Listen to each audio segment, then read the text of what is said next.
Sementara itu pengamanan di sekitar gedung Mahkamah Konstitusi jelang putusan Senin mendatang dilakukan petugas gabungan TNI Polri.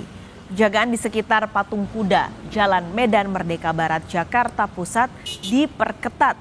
Lebih dari 3.000 personil gabungan TNI Polri diterjunkan dalam pengamanan di hari Senin 22 April mendatang.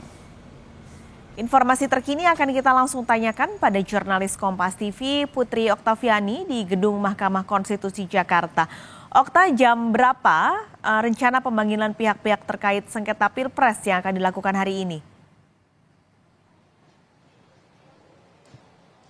Ya, selamat siang Pascal dan juga saudara. Jadi kalau untuk upaya pemanggilan ini sebetulnya adalah yang disampaikan oleh Mahkamah Konstitusi ini yang sudah dikonfirmasi oleh pihak MK sendiri adalah undangan kepada para pihak terkait untuk menghadiri pembacaan putusan yang nanti rencananya akan digelar pada 22 April 2024. Sementara untuk mekanisme atau tahapan pemanggilan ini memang sudah selesai sebelum masa rapat pemusyawaratan hakim yang saat ini sedang berlangsung. Dan RPH ini yang juga masih berlangsung ini digelar secara tertutup Pascal dan juga saudara. Kita juga tahu bahwa RPH ini digelar setelah sebelumnya dari pihak-pihak terkait ini sudah menyampaikan kesimpulannya masing-masing. Jadi dari tanggal 16 kemarin, 16 April sampai dengan tanggal 21, ini jadwalnya adalah RPH atau rapat pemusyawaratan hakim nantinya akan menjadi atau dibawa menjadi putusan pada 22 April yang rencananya akan dibacakan pukul 10 waktu Indonesia Barat. Kita tahu Pascal dan juga saudara masing-masing pihak sudah menyampaikan kesimpulan seperti misalnya tim hukum Amin kemarin juga sudah menyampaikan kesimpulan maupun juga beserta 35 bukti tambahan terkait dengan adanya dugaan pelanggaran terhadap persyaratan calon presiden dan wakil presiden, kemudian dugaan penyalahgunaan bansos, netralitas kepala daerah mengenai IT dan lain-lain. Pun demikian juga tim hukum dari Ganjar Mahfud sudah memberikan kesimpulan beserta dengan 5 kategori pelanggaran yang dinilai prinsipil bisa disimak oleh MK seperti soal etika, dugaan nepotisme dan lain-lain. Juga dari kubu Prabowo Gibran ini meyakini bahwa baik dari tim hukum Amin maupun juga Ganjar Mahfud ini nantinya tidak bisa membuktikan apa yang didalilkan dalam posita sehingga berkeyakinan MK akan menolak. Demikian juga dengan KPU yang sudah memberikan kesimpulan bahwa keberatan begitu dengan apa yang disampaikan atau didalilkan dari tim hukum Amin maupun juga tim hukum Ganjar Mahfud. Jadi Paskalis, yang dimaksud dengan pemanggilan ini adalah undangan untuk menghadiri di hari Senin nanti. Paskalis. Oke, ini untuk hari Senin, berarti hari ini adalah undangan resminya untuk yang mengikuti persidangan nanti. Tapi ini ada hal yang menarik juga ketika Presiden terpilih Prabowo Subianto meminta para pendukungnya tidak menggelar aksi damai di Gedung Mahkamah Konstitusi ataupun di tempat-tempat lain. Nah, adakah memang informasi, Okta, apa yang sebenarnya akan mereka serukan dalam aksi yang sebenarnya direncanakan sebelumnya? Iya, benar sekali Paskalis bahwa memang Presiden terpilih pemilu 2024 Prabowo Subianto ini sebelumnya sudah menyuarakan pendukungnya untuk tidak menggelar aksi ini demi menjaga persatuan, kemudian kesejukan dan juga demokrasi.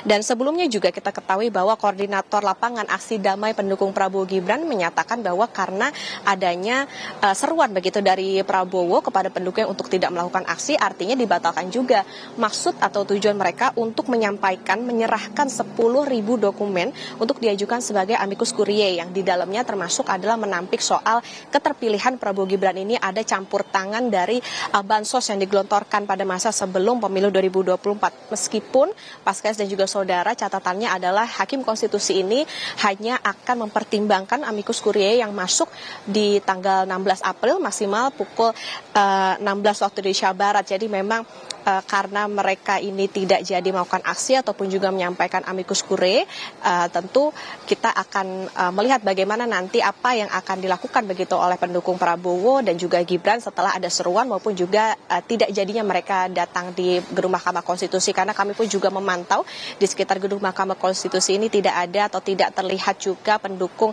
ataupun yang memakai atribut misalnya untuk menunjukkan bahwa mereka adalah pendukung dari Prabowo Gibran yang sebelumnya juga sempat diserukan atau sebelumnya juga sempat dikatakan akan melakukan aksi di sekitar gedung MK. Paskalis.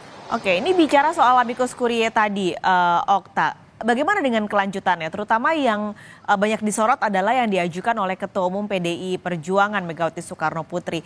Lalu sejauh apa sebenarnya amicus curiae ini akan berpengaruh pada putusan Hakim MK pada Senin nanti?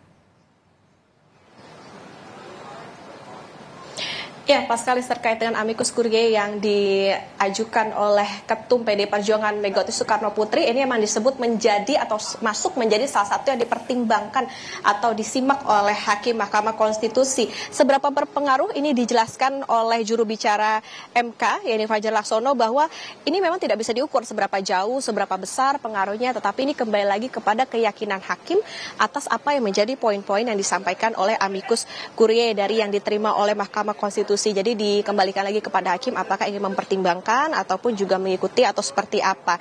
Dan pastinya saya juga saudara yang jadi catatan yang menarik adalah memang dalam sengketa Pilpres 2024 ini Mahkamah Konstitusi ini mencatatkan fenomena menerima amicus curiae terbanyak, dan kita tentu nantinya menantikan seperti apa kelanjutannya, apakah hakim nantinya akan mempertimbangkan poin-poin dalam amicus yang diterima, karena kalau sejauh ini yang menjadi atau yang masuk dalam pertimbangan dari hakim Mahkamah Konstitusi ini ada 14, ini adalah yang masuk atau yang diterima di maksimal pada tanggal 16 April kemarin, maksimal pukul 16 waktu Indonesia Barat. Jadi memang untuk yang selebihnya ini tidak masuk dalam kategori, tetapi satu yang menarik adalah tadi bahwa amicus curiae yang disampaikan atau diberikan begitu oleh Ketum PD Perjuangan Megawati Soekarno Putri ini masuk menjadi bahan pertimbangan hakim. Tentu bagaimana nanti putusan yang akan disampaikan oleh Hakim MK ini yang akan kita nantikan maupun juga kita pantau bersama di tanggal 22 April nanti. Karena saat ini pun juga masih berlangsung rapat pemusyawaratan hakim secara tertutup sampai dengan tanggal 21 April. Paskalis. Terima kasih jurnalis Kompas TV Putri Oktaviani melaporkan langsung dari Gedung Mahkamah Konstitusi Jakarta.